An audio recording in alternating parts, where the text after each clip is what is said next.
And here is the Vegan's Almanac for today, the 16th of December. Today is the birthday of Margaret Cavendish, Duchess of Newcastle-upon-Tyne, born on this day in 1673.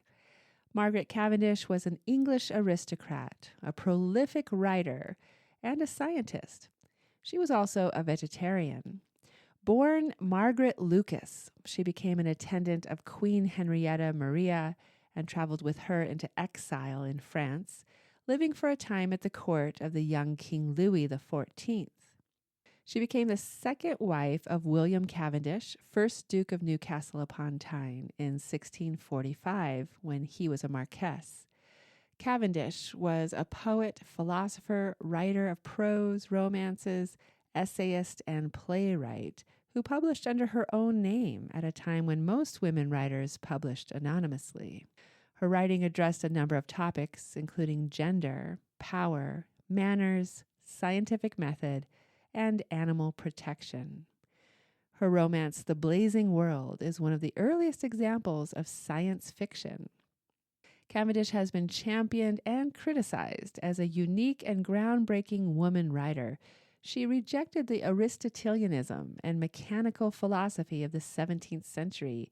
She criticized and engaged with the members of the Royal Society of London and the philosophers Thomas Hobbes, René Descartes, and Robert Boyle. Cavendish was the only known 17th century woman to publish numerous books on natural philosophy. She was an advocate for animals and an early opponent of animal testing. And today is also the birthday of William Cowherd, born on this day in 1763. William Cowherd was a Christian minister serving a congregation in the city of Salford, England, immediately west of Manchester. Cowherd was the founder of the Bible Christian Church, where he advocated and encouraged members to abstain from the eating of meat as a form of temperance. Cowherd believed that God inhabits every animal, and as such it is a sin to eat meat. His followers went on to form the Vegetarian Society. The health effects of a meat-free diet were unknown, and many feared they would be catastrophic.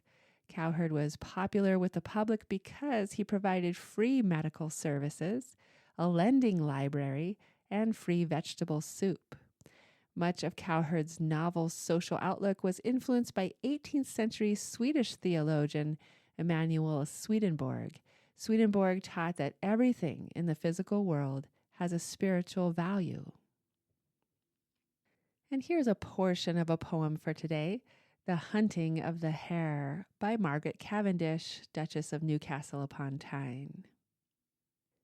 The horns kept time, the men did shout for joy, and seemed most valiant, poor Wat to destroy.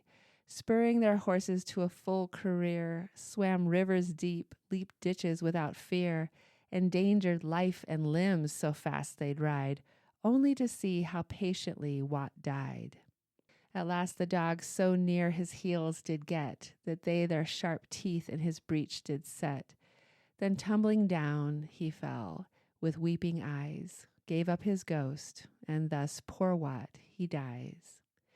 Men whooping loud such acclamations made, as if the devil they imprisoned had, when they did but a shiftless creature kill.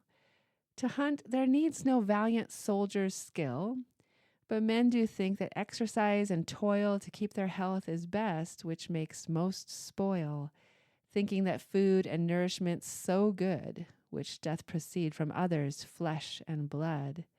When they do lions, wolves, bears, tigers see to kill poor sheep, they say they cruel be. But for themselves all creatures think too few, for luxury wish God would make more new, as if God did make creatures for man's meat, to give them life and sense for man to eat, or else for sport or recreation's sake. Destroy those lives that God saw good to make, making their stomachs graves, which full they fill with murdered bodies, which in sport they kill. Yet man doth think himself so gentle, mild, when of all creatures he's most cruel, wild, and is so proud, thinks only he shall live, that God a godlike nature did him give, and that all creatures for his sake alone were made, for him to tyrannize upon. From Margaret Cavendish's poem, The Hunting of the Hare. This has been the Vegan's Almanac with the reminder that a godlike nature does not make a sport of taking innocent life.